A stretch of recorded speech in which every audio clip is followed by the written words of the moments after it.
अच्छा बाबूजी, आप लोगों के बीच में एक हृदय विदारक घटना जो कि दिल को तार तार कर दे। आए हाय मजबूर बन गए लोग बेटी के दर्द को लेकर के।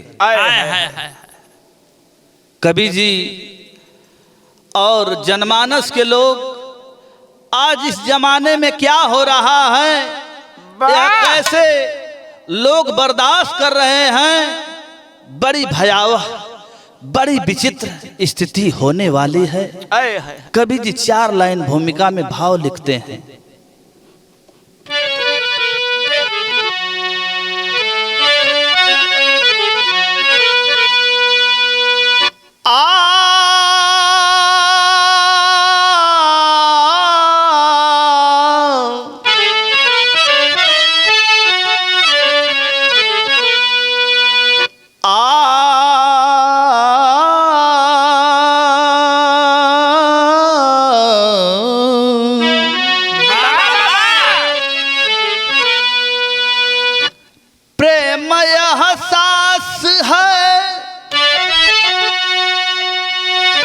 अप्रेम विश्वास है, अप्रेम दूरी मिटाए, आए इतिहास है। अप्रेम अंधा मगर प्रेम गंदा नहीं, अप्रेम में श्री हरि का सदा वास है। अप्रेम की गौर शंकर असिया राम से प्रेम में राधा मोहन किए रास है। प्रेम हारो गवाह जिसकी औसत नहीं,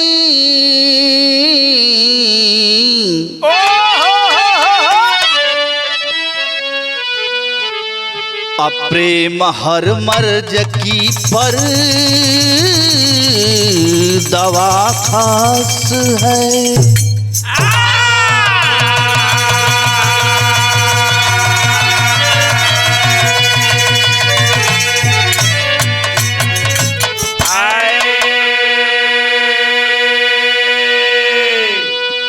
बिरहा सुने वाले पंचो, यह प्यार है। अरे वाह, यह प्रेम है।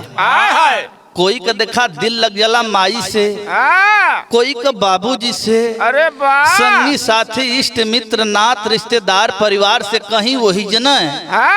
यदि कौनो प्रेमिका से लग जाला तो एक जमाना का लोग बर्दाश्त करे से कतराए लगाला। लेकिन गजल के अंदाज में एगो अटकर कवि जाला ना, बिल्कुल भाई ताजा। अरे वाह,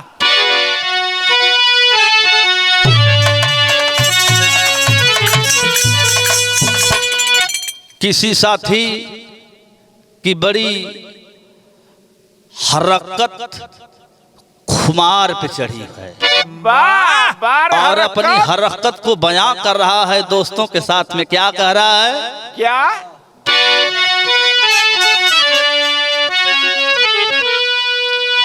हो हम बड़े थे मासूम,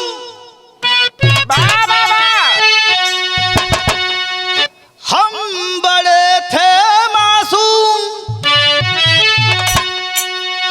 हम बड़े थे मासूम, अब बेलिहाज बन गए,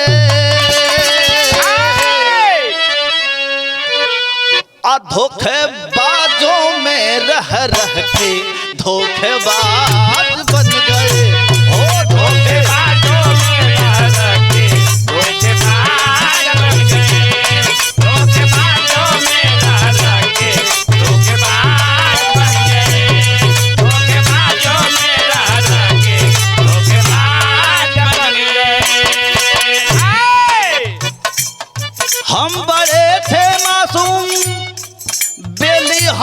बन गए, हम बड़े थे मासूम,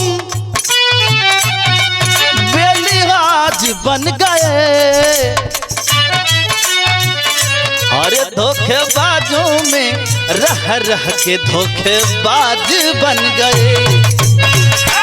लेकिन भाव स्थल पे गौर करेंगे, कवि जी लाख टके की बात लिख रहे हैं जमाने के ऊपर। अरे प्यार होता कैसा है? कैसा?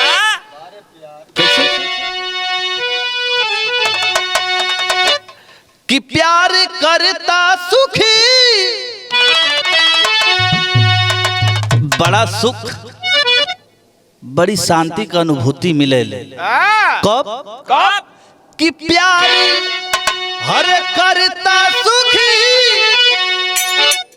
हंसताए प्यार भी, प्यार करता खुशी, हंसताए प्यार भी, हर खुशियाँ देता है ये प्यार, हर रुलाए प्यार भी, खुशियाँ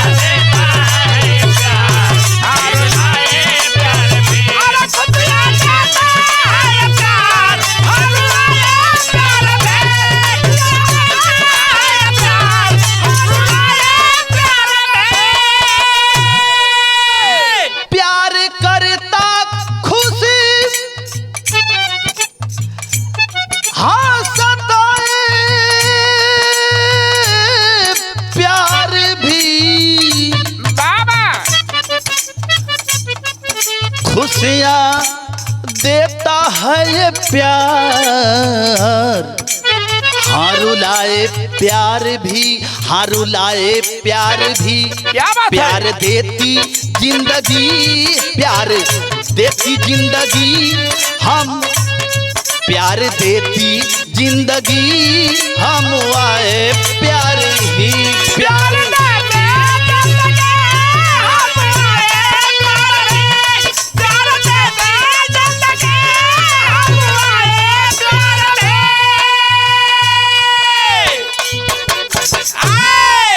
भैया प्यार यह जिंदगी देला, प्यार मुआवाला। घुट घुट के अगर जे प्यार सच्चा, अगर सच्चा प्रेमी है, युगल अरे वाह, नव दंपत्ति में अगर प्यार हो गयल तो बड़ा आगे गाड़ी बढ़ेले। लेकिन अगर खटक जला, तनी सा रास्ता भटक जाले तो बड़ा तकलीफ दुख देला। आ कहानी का मेन सारांश हमारे स्टार्ट भल, जरा भाव स्थल पे गौर करेंगे। कैसे मास्टर?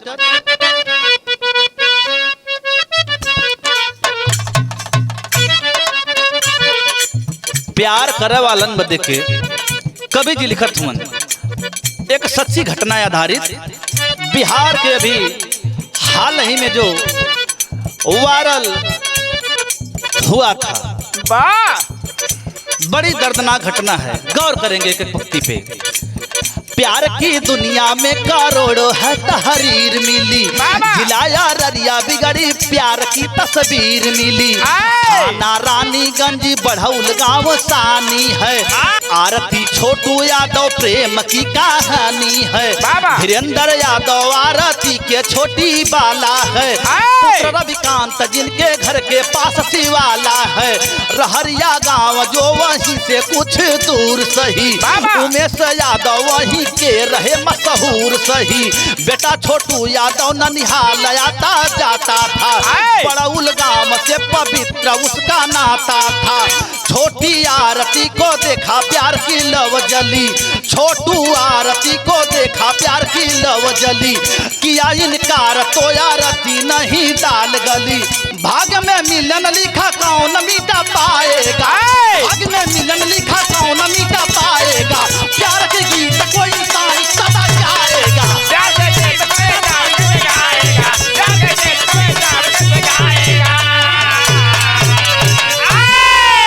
लैला मजनू से लेके ही रांझा से लेके आज तक एक मिसाल कायम है, दुनिया में लोग इबादत करलन ओकर।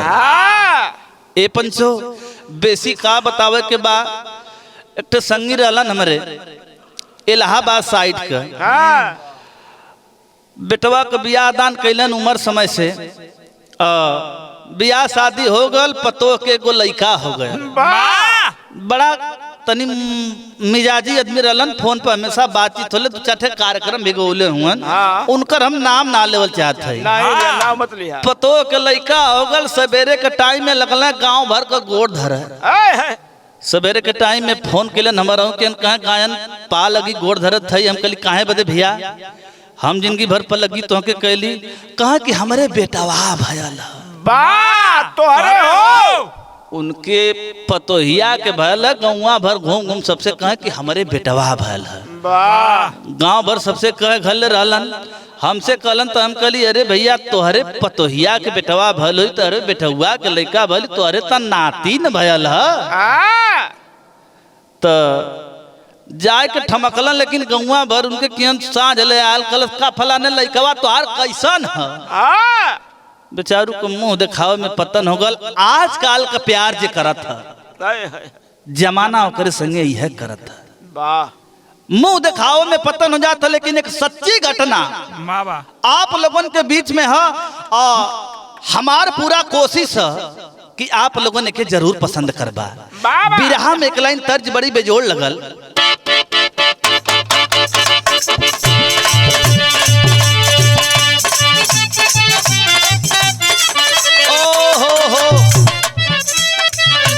कोनो नायक अपने नायिका से कले रहा नया साल के दिने कहत है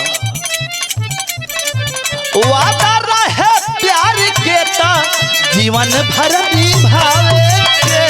वादा रहे प्यार के ता जीवन भर निभावे के। वादा रहे प्यार के ता जीवन भर निभावे के।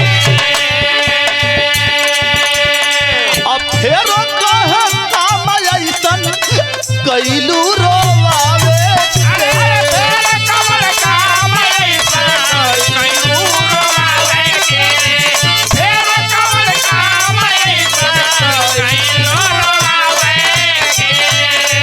हो वादा रहे प्यार के ता जीवन भर निभावे के। फेरो काहे काम ऐसन कैलू रोवावे के। आहो खता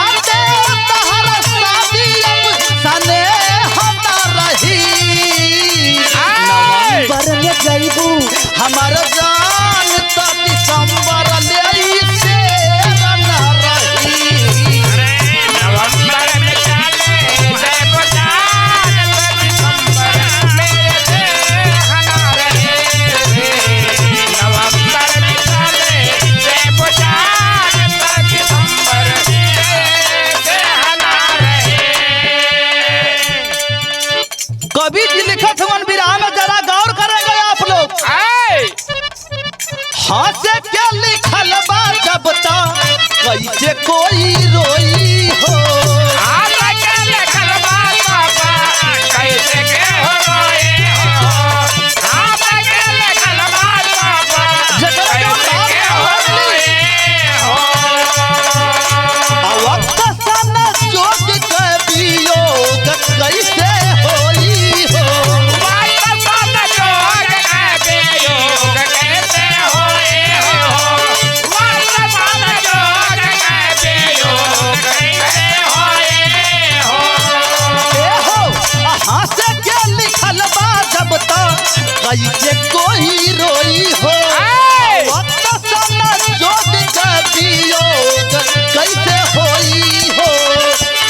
जेकरा भागिया में खरव करा अपार ना रही। हाँ जेकरा भागिया में खरव करा अपार ना रही। त दुश्मन आपन बन के रही कोई गैर ना रही। आपन बन के रही कोई गैर ना रही। दुश्मन आपन बन के रहे कोई गैर ना रहे। ए पंचो, दो युगल प्रेमी प्रेम करने की जिद को ठान लेते हैं। अरे बा गांव अलग अलग है, जिला एक ही बा। अररिया थाना का रहे वाला रविकांत की बहन बाबू धीरेन्द्र के बिटिया आए है छोटू यादव प्रेमी, जो कि बहुत खुश मिजाजी उमेश यादव का एकलौता पुत्र है। वाह भयल का फोनवा लगवली आरती अपने रिश्तेदार के, फोनवा लगवले आरती अपने रिश्तेदार के, फोनवा लगवले आरती अपने रिश्तेदार के। रंग नंबर लागल या ना जाने दिलदार के, रंग नंबर लागल या ना जाने दिलदार के, रंग नंबर लागल या ना जाने दिलदार के। ए बाबू, एक रोज की बात है, वह बेटी फोन लगाती है। रात के टाइम में फोन एक रिश्तेदारी में लगाती है, लेकिन अनजान दिलदार के यहाँ फोन लग गया। हेलो कौन बता रहा है, पूछ रही है कि मैं तो आरती, आप कौन?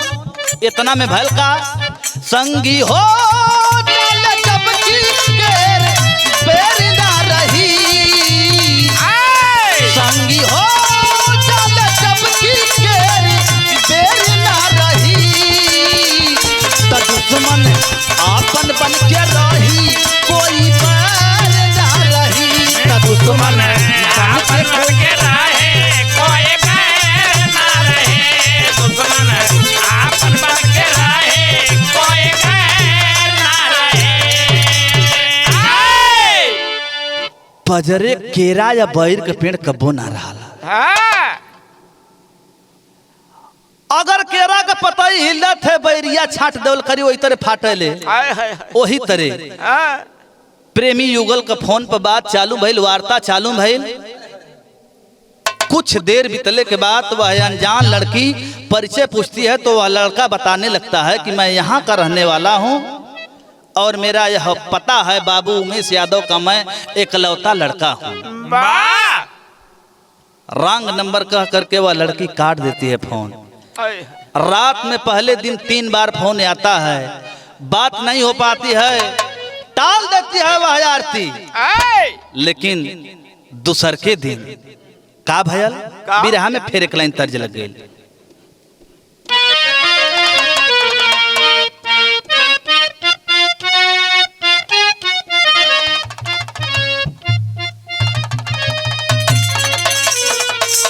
दीवाना है, दिल फेंक आशिक है, मगर पवित्र है।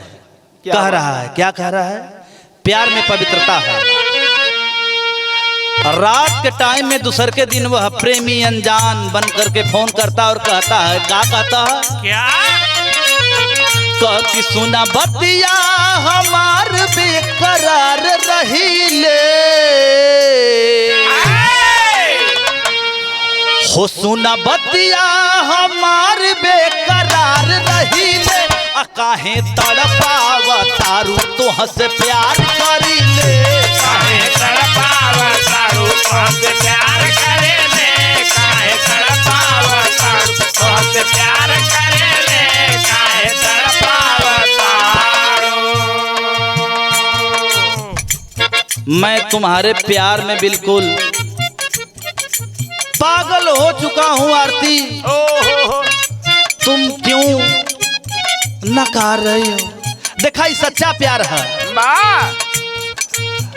ढूंढे नजरिया मन रहे बेचैन हो, तोहर के देखल बिना आवे न चैन हो, तोहर के देखल बिना आवे न चैन हो, तोहर के देखल बिना आवे न चैन हो।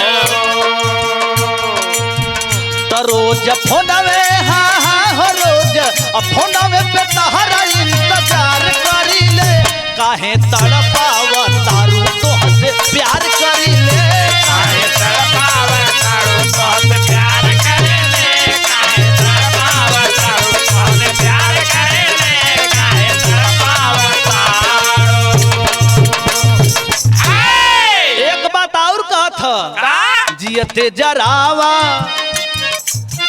जियते जरावा नहीं बूझा परेशानी, सोचा विचारा नहीं बन जा दीवानी।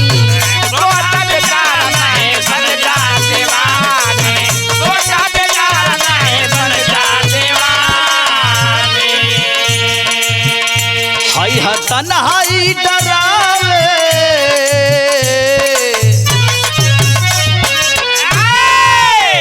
हाय तन्हाई डरावे बालक, हाय तन्हाई डरावे भयकार रहीले, हाय हा तन्हाई डरावे भयकार रहीले। रोज फोनवे पतहर इंतजार करिले, फोनवा पे तुम्हारी इंतजार करेले, रोज फोनवा पे तुम्हारी इंतजार करेले, रोज फोनवा पे तुम्हारी। कह रहा है कि तुम्हारा इंतजार रोज फोन पे करता हूँ। आय हाय देखा ये आग जब लग जाले तो हाली बुताए का नाव ना ले ले। अरे वाह, ये दिन पर दिन बढ़ता जाले, घटा का नाव करना रहला। नहीं एक दिन पूछ दलस कि बताओ मोहब्बत नाम है किसका, शुरू कहाँ से होती है वाह, और पैदा इसे किसने किया, खत्म कहाँ पे होती है। आय हाय बहुत मायूसी में जवाब देते, क्या, मोहब्बत नाम है गम का, अरे वाह, शुरू आंखों से होती है बाबा, और पैदा तो इसे दिल ने किया, पर खत्म सांसों पर होती है। वाह, ओ हर ऊप होने से चिपकल, अय हर ईप होने से चिपकल। अरे वाह यार, हम चिपकते है जा। हाँ तो नहनो लोगन कई प्यार है भैया, वाह, तो नहनो लोगन कोनो हीर रांझा से कम थोड़ी ना हुआ लोगन। नहीं तो कुछ दिन धीरे धीरे प्यार का सिलसिला आगे बढ़त चल गल पंचो, लेकिन कल को किसने देखा है। वाह, एक रोज के बाद आरती की भाभी वह रविकांत की औरत फोन करती है कि अब तक कुछ दिन के बाद तुम्हारा माथा पर मौर चढ़ी और द्वारा हमारा दुल्हा बन के अइबा, हमारा ननद के लेके जइबा बाबा, तो उससे पहले यदि आ जाता हाँ, तो बड़ा नीक लगा। वाह, भाव बदल गल मास्टर, कैसे भी रहा में तो जानी गई बतिया, हाय हाय हाय, ई प्यारा मोहब्बतिया की ईर्ष्या का भयल उदागा, किसके मन में कब पाप आ जाएगा कुछ पता नहीं है। वाह, तो रविकांत का पत्नी अब फोना वाला गाई कहली, आवा छोटू हमारे दुआर। देखा ये वाजिब ना होला कि ना यहाँ तो मधुआ शादी से पहले में आवा, लेकिन बहुत तुमसे अगाध प्रेम जुड़ल है, करे वजह से तारा से निहोरा कह रहल बानी। वाह, लेकिन ये पंचो अब बाबू के जन्म दिन अब फीका लगी रउआ बिन, आरती भी कर इंतजार। प्रेमी और एक तरफ प्रेमिका, और वो मिलले बिना बेकल, हर इहो मिलले बिना बेकल, एक बहाना संजोग दिखाई जुड़े जाता पंचो। वाह, भयल का अनिराछाल दिलावा न जाने कैसन छले होला, प्रेमी चला प्रेमिका के द्वार। वह प्रेमी चला आया, छोटू पहुंचा और आरती बोलती है प्यार करती हूँ शादी करूंगी, लोग जुटे हैं, घर परिवार नींद हित रिश्तेदार, जन्मदिन का मौका है। कहती है कि नहीं, मैंने सच्चा प्यार किया है, शादी करूंगी तो इससे ही। इतने में एक जनी का आगमन हो गया। वाह के कर जीजा जी, हाय हाय ये बड़ा खतरनाक लोगन होना है। हाँ अगर मौका से अगर लोगन सही साट खा जाना है, हाँ। बड़ा उबरबो करलन लोगन। वाह लेकिन नियत कैसन है ओके आप लोग ने देखा। भयल का विराह में भाव बदल गल मास्टर। फिर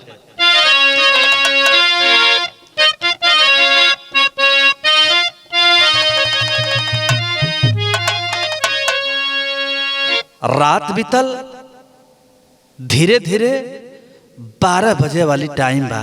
वाह सब लोग खाना पीना खाए के जन्मदिन मनाए के हाँ अपने अपने कमरा में पहुंचल है। इतना बीतत बीतत टाइम, हाय हाय एक घटना एकदम कगार पर पहुंचल। का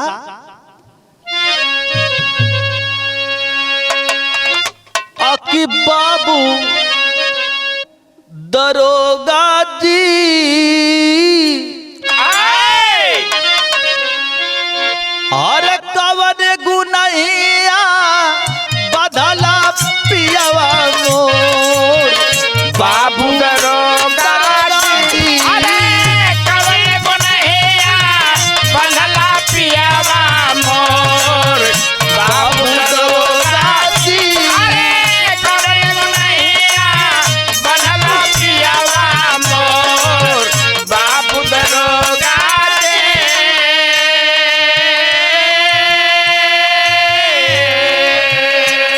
बिरहा सुने वाले भैया, अरतिया के जौने समय घड़िया 12 बजौले, घरवा का लोग परिवारवा का लोग का कैले हुवन संगवा में का करत हुवन।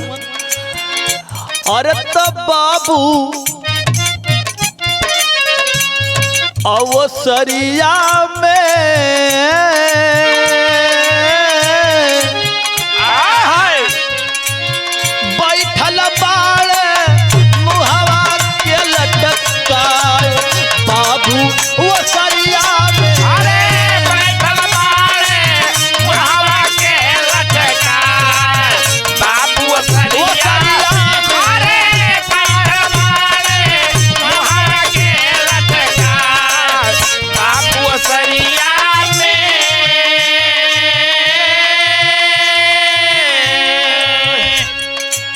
अरबिकांत मारे छोटू के संगवा में बहनोई।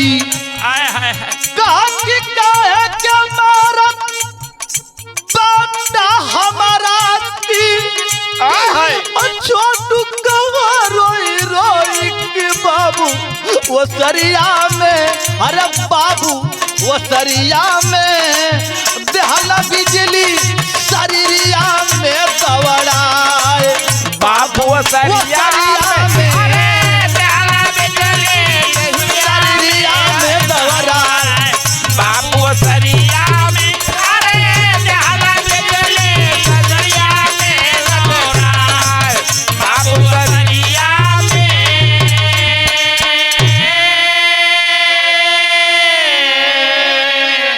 ए पंचो, बिजली का करंट उस छोटू प्रेमी के शरीर में साट करा देते हैं लोग। हाय हाय छटपटा छटपटा ए पंचो कीड़ा मतीन दम तोड़ दे हलस। रात के टाइम में लोग जब पास में पहुंचल हुन तयावाक हुन देखत हुन कि नहीं है तो दम तोड़ चुका है, मर चुका है, इसका जवाब दे कौन करेगा। माँ बिरहा के पद्धति में भाव लगल मास्टर।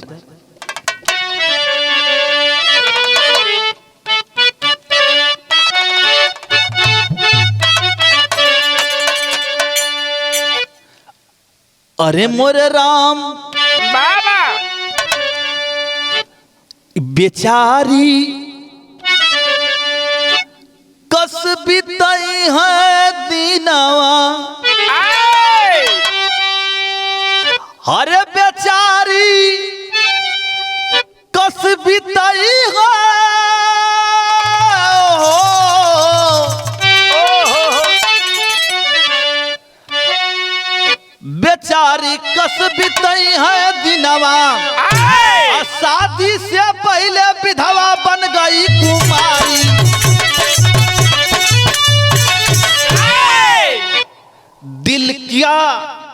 दिल का अरमा दिल में रह गई, दिल की अरमा दिल में रह गई, कैसी तेरी खुदाई है। वह प्रेमिका अपने पति के याद में कहती है, क्या? दिल की अरमा दिल में रह गई, कैसी तेरी खुदाई है। पिया मिलन से पहले ही तकदीर में लिखा जुदाई है। मेहंदी हाथ न पाँव महावर, सिंदूर नहीं लगाई थी। बनी सुहागन नहीं अभागन, बनी सुहागन नहीं अभागन, पत्नी धर्म निभाई थी। वह बेचारी बाला जिसकी उन्हें उम्र नहीं थी, जिसका उन्हें अनुभव नहीं था, बाबा हर एक रीति रिवाज से अनजान वह लड़की क्या कर रही है पंचो, एक प्यार के लिए अपने भाव बदल गल मास्टर। वाह,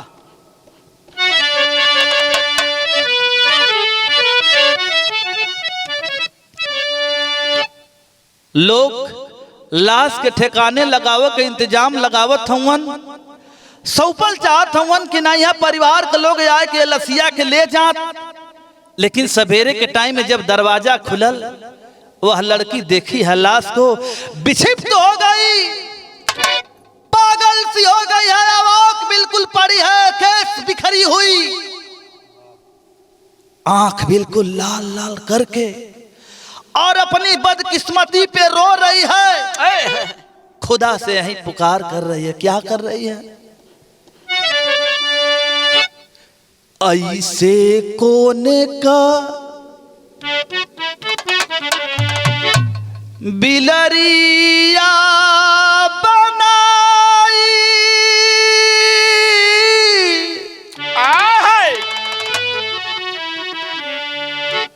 ऐसे कोने के बिलरिया बनाई,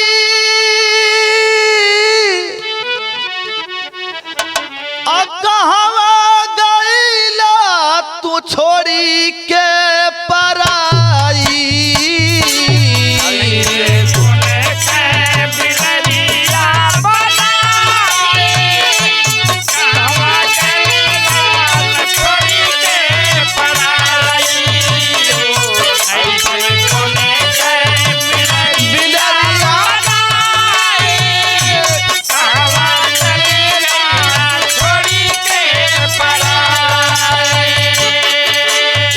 रो रही है, परिवार के लोग हैं, अगल बगल जिले जवार गांव के लोग हैं, और लाश को पकड़ करके विक्षिप्त हो करके पगली कह रही है। क्या? रो रही है, नैनों से अश्रु की धारा नहीं रुक रही है उसके। जाई कवन ओरी, जाई कवन ओरी, सुझना डहरिया।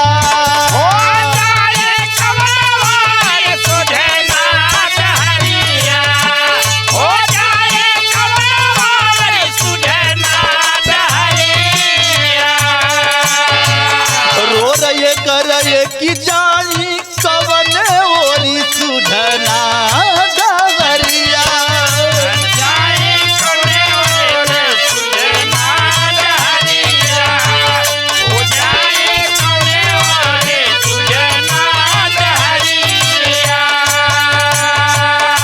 जाई कवन ओरी, सुझना डहरिया, हमरो के ले, हमरो के ले चल संगवे सवरिया।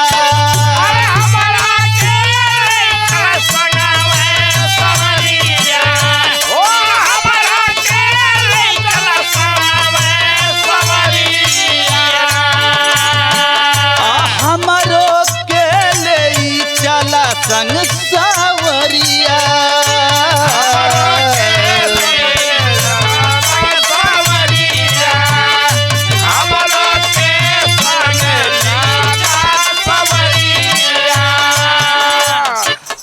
कैसे अकेले जिंदगिया बिताई,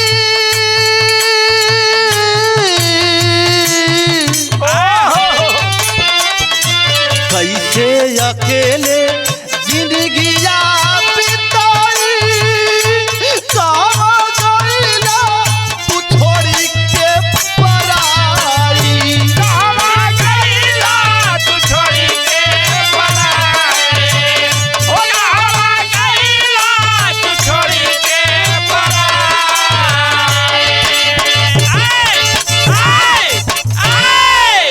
ए पंचो, जेकर हेराला ना उह ओकर दर्द जानला। सारा अरमान सब कुछ बना बनाया उसका, दिल का सोचा दिल में रह गया। पता नहीं जीवन की नैया किस घाट लगेगी। वाह, आज लोग विचार करने पे मजबूर पड़े हैं उस रहरिया गांव के लोग। आय है छोटू के परिवार को भाई उमेश यादव जी के यहाँ संदेशा लगा दिया जाता है। माँ अलग रो रही है, पिता अलग रो रहे हैं। वह छोटी, पिताजी बहुत प्यार से नाम रखे थे, उस आरती बिटिया का छोटी कहकर के पुकारते थे। विधाता ने क्या सुंदर जोड़ा बनाया था छोटू और छोटी का, लेकिन जमाने के लोगों ने इसे बर्दाश्त नहीं किया। बिरहा के पहपट में भाव लिखत हूं कवि जी, कैसे मास्टर?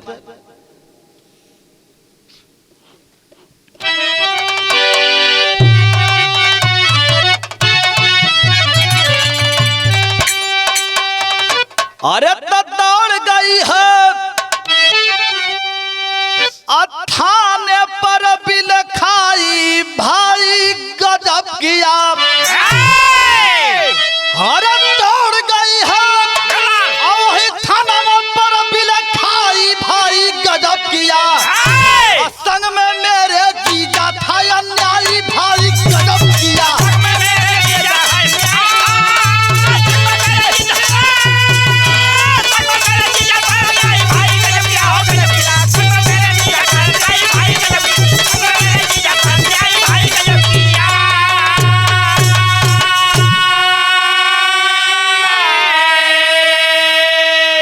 थनवा पजाए के साहब का पैरवा दोनों पकड़ के कलश की साहब लसिया के हम ना देख पौली। साहब सोचता रह गई कि काश हमके दर्शन करे के मिली, लेकिन हमारे सिंगार के, हमारे सुहाग के, हमके चाह वाले के, हमारे चाह वाले के साहब साथ बड़ा अन्याय भयल है।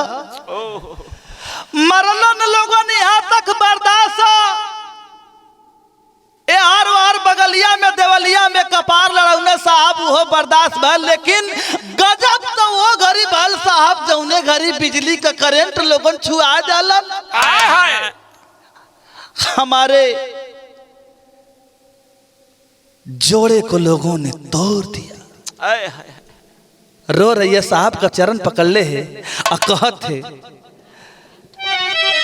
काकी मार दिए मेरे प्रेमी को, मेरा जीवन साथी था। और दो तन थे हम दोनों, लेकिन एक प्राणी की भांति था। अरे रुला रही है मुझको अब तन्हाई, भाई गजब किया। दौड़ गई है थाने पर बिल खाई, भाई गजब किया।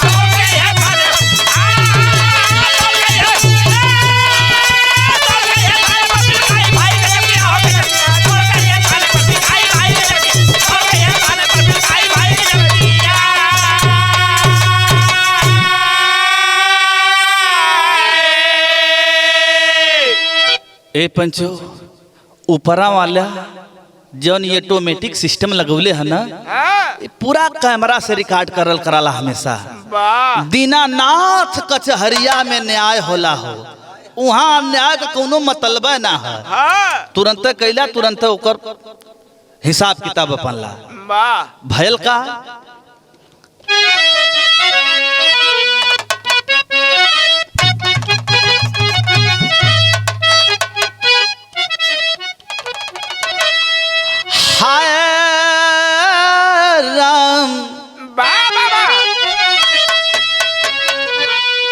अब बन के छाया लसिया का आयारती सयनिया पंचो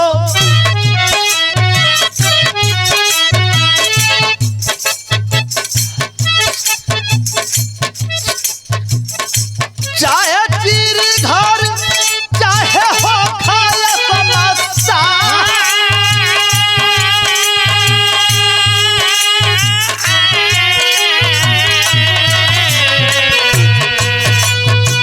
ए भैया चलल है, लेकिन कैसे चलल है? कैसे? बन के छाया लसिया के आरती सयनिया भैया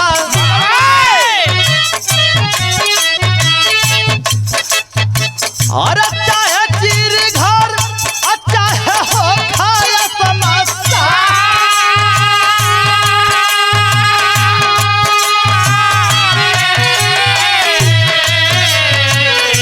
कन्हैया लगा रीति प्रीतिया निभावली पंचो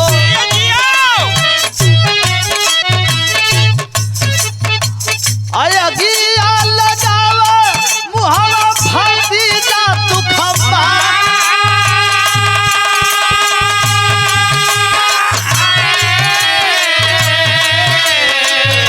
चितवा कयाग के लवरिया में कूदल चाहे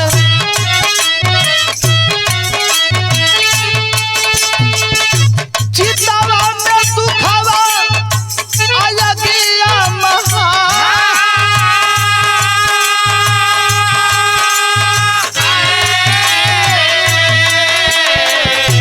प्रेमी के सानवा में सती होई जैसे भैया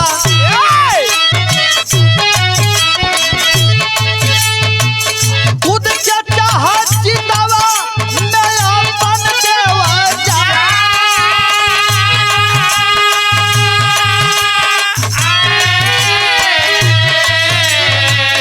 अछत से पकड़ लेहल गाँव का मनैया भैया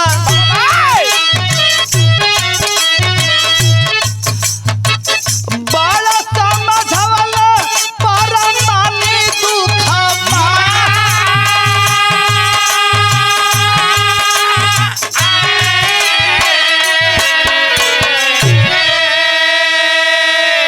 बड़ा दिल में दर्द लहले वह लड़की अपनी हमेशा हमेशा के लिए सांसों को रोक देना चाहती थी उसी चिता पे, लेकिन लोगों ने पकड़ लिया। जा करके तेजस्वी यादव आरजेडी प्रमुख माननीय लालू प्रसाद यादव जी के सुपुत्र बड़े बेटा छोटे बेटा और फिल्म स्टार अभिनेता बड़के भैया खेसारी लाल जी पवन सिंह जी और बहुत ही अदब के साथ नाम लिया जाता है पप्पू यादव का, जा करके उस लड़की को सांत्वना देते हैं। तमाम दिग्गज हस्तियां जुटी हैं उस बिहार के रहरिया गांव थाना प्रांगण में। गांव के लोग पास पड़ोस के लोग पहुंचल हुआ लोगन और समझा रहा बिटिया के, लेकिन एगो बात ही बीच में लोगन के बीच से एगो बात निकलत है का भाव लगल बिरहा के लास्ट बात में।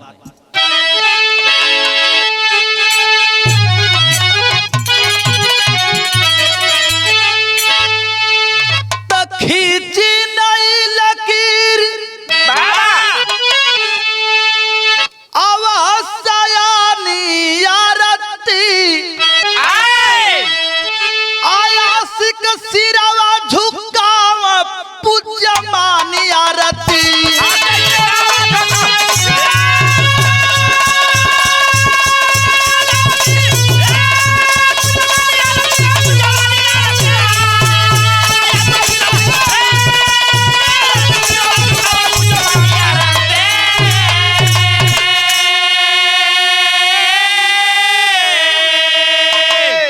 प्यार की कहानी में एक स्वर्ण अक्षरों में अपना नाम अंकित करवाने वाली वह वीरांगना लड़की के प्रति लोगों का बहुत बड़ा प्यार स्नेह जुड़ा है। कैसे कैसे? भोजपुरी सिनेमा के खेसारी लाल तेजस्वी लगौल आवाज हो। अब भोजपुरी सिनेमा के खेसारी लाल तेजस्वी यादव लगौल आवाज हो। अन्याय मिला यारती के कहाँ सुख मान हो।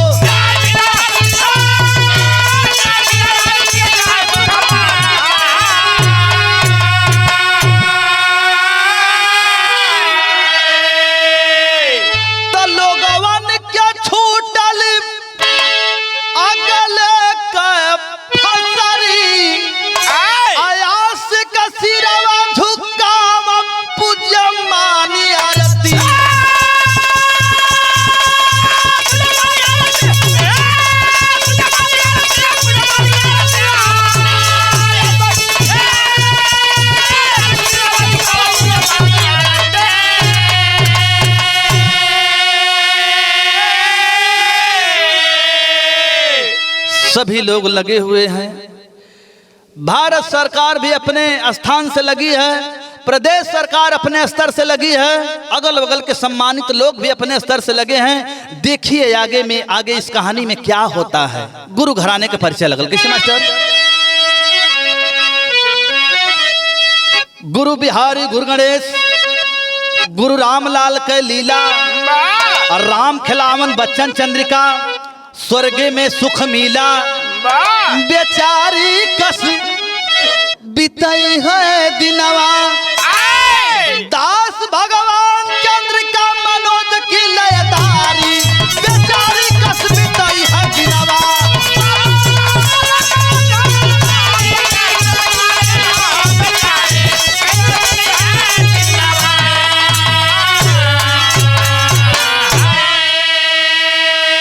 हम शशिलाल आप लोगों का कोटि कोटि धन्यवाद करते हुए अपनी वाणी को विराम देते हैं गीत के माध्यम से। धन्यवाद।